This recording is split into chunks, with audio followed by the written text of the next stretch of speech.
So sa kasalukuyan ginagawa pa yung mga road widenings.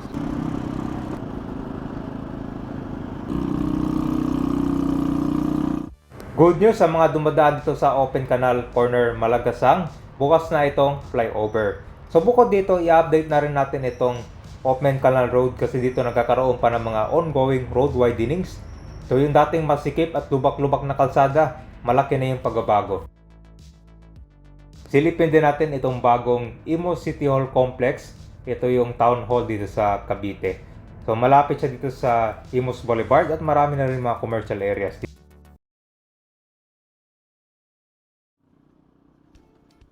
Alright, nandito na tayo sa Cavite. Good news pala no, sa mga dumadaan dito sa Open Canal Road, finally itong bagong flyover ay bukas na sa publiko. Pero patuloy pa rin yung mga ginagawa, yung mga road widenings, yung mga natitirang poste, mukhang marami pang alisin yan tsaka ililipat. Yan, alam nyo ba na dati kapag dumaan dito, sobrang sikip. Tapos yung kalsada nito, sira-sira pa. Ang kailangan dito sa may bungad na lang, itong mga road widenings na lang kulang niya, no? Kasi pansin nyo, kuwan pa lang siya, mga 2 lanes. Pero overall, yung papunta sa Lancaster, grabe, ang lawak na doon. Laki ng pinagbago. So bukod dito, doon naman papunta sa Tansa, ginagawa na rin yung mga ibang kalsada doon na wala siya 4 lanes. Pero mahaba pa. Kasi dati kuwan ka ba yun, dating irrigation area to. Hanggang sa patuloy nitong ginagawang kalsada, inaayos. Tsaka yung mga commercial dito, no? Dumadami na rin. At isa sa abangan niya dito sa Gentry ay itong bagong SM within the River Park.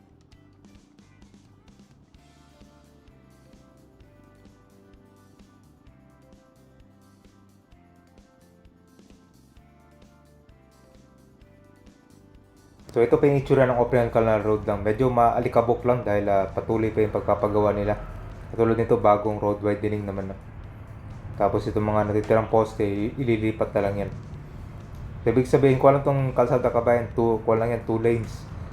Minsan kapag nagkasalubong pa yung mga naglalaki ang mga sasakyan, nahirapan pa nga lumabas.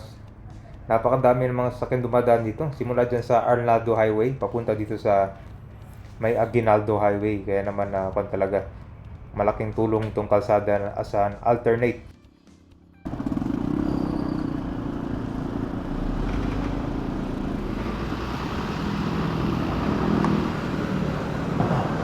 So alright guys, nandito na tayo sa Open Canal Road.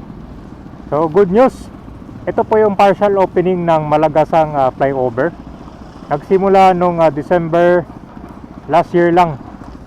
So madaanan na to lahat ng mga sasakyan, 4 wheels, 3 wheels. So sa kasalukuyan ginagawa pa yung mga road widenings dito sa baba. So dito sa baba kabayan, ito na yung intersection dyan. So para madadaanan dito lang sa flyover. Pero kung dadaan kayo sa ilalim dito for the meantime, no?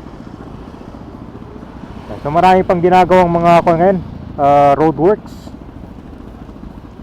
So tara, daanan natin kabayan, no? Malaki na yung pagbabago ng Open Canal Road dito. Kasi madaanan natin yung intersection.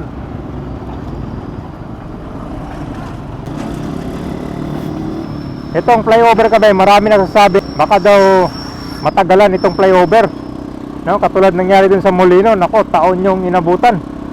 Pero ito mabilis mabilis sumaksyon, no? Mabilis itong project na to. Kala nga ng iba, abutin ng taon. O yan, ang ganda, oh. So far wala pang mga ilaw. Yan, mabilis.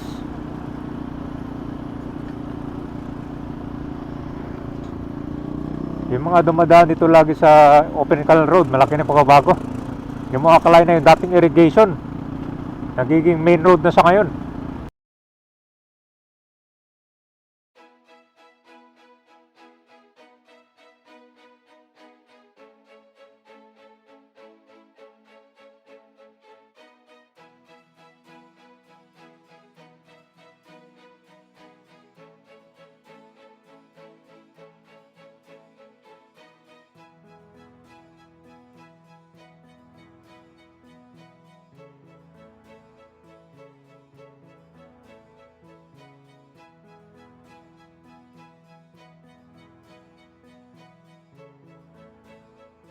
So marami kayong abangan na developments dito ha. Unang-una na itong Open Canal Road na pinapalawak na, pinapaganda. Tapos yung SM, yan sa Gen 3, tsaka yung River Park na malapit sa area ng Lancaster.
So kakanan tayo ngayon kabay, mapunta tayo ng Imus dun sa bagong City Hall.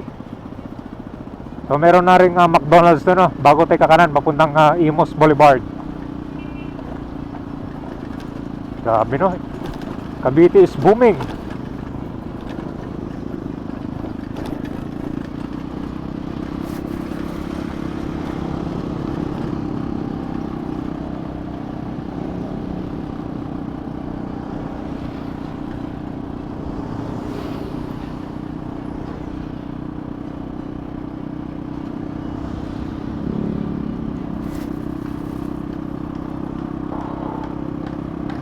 Soon to rise, Central Fire Station. So mukhang ito yung magiging sidewalk din. Sana meron ding provision para sa mga bike lane.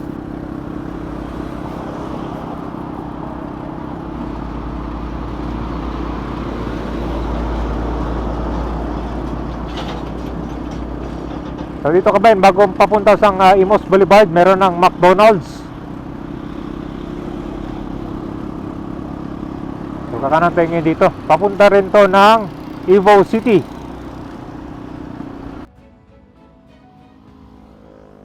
So nandito na tayo sa Imus Boulevard. So itong kalsada na to ay naglilink dito sa Malagasang, Alapan at saka itong Bukan Dala.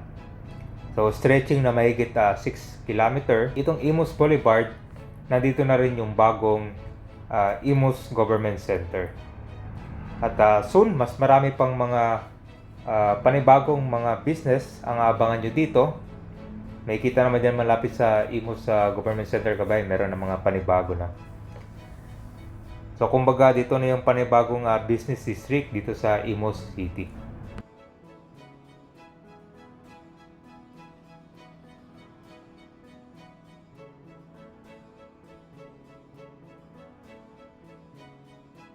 So dito na rin yung magiging panibagong destination dito sa Imus. So marami na rin mga housing project dito malapit, no? So hopefully itong kalsada na to kabay na mas mag-improve. So puro mga businesses ang makikita nyo dito soon. Kaya nagsisimula pa lang yung dito pagde-develop. So ang Imus Boulevard kabay na nag-link dito sa mga iba't ibang lugar dito sa Cavite. Gaya na lang dun sa Open Canal na dinaan natin kanina. Grabe, no, diba? Pinapaganda na yung kalsada talaga ngayon. Nag-link dito sa mga ibang lugar ng Cavite. Gaya na lang ng Gen 3, Kawit, Tansa. At higit sa lahat itong panibagong i-develop na SM Gen 3 at saka itong River Park.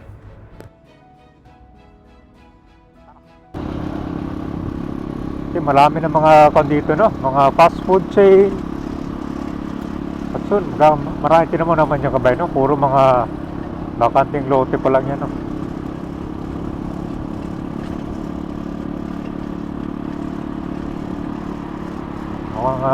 Dumadami na yung mga developments dito malapit sa City Hall. So meron na rin gas station, no? 750 meters from here. So na yun, ang ganda, oh.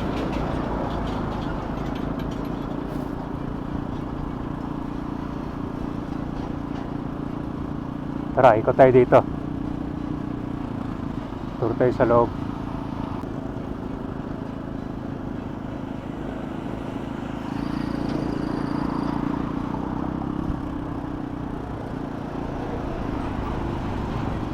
Yun, no?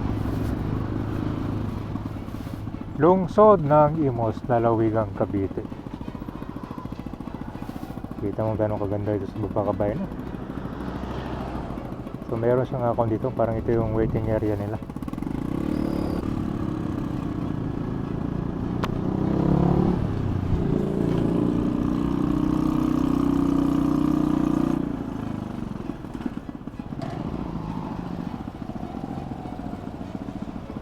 Alright.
Ito na yung mga ilang commercial areas dito malapit sa Imos sa Government Center. Meron ng gas station, meron ng fast food chain, at soon mas marami pa dito. Marami din parang mga diversion roads ang ginagawa ngayon na nalilink sa ibang area na punta dito sa Imos sa Government Center.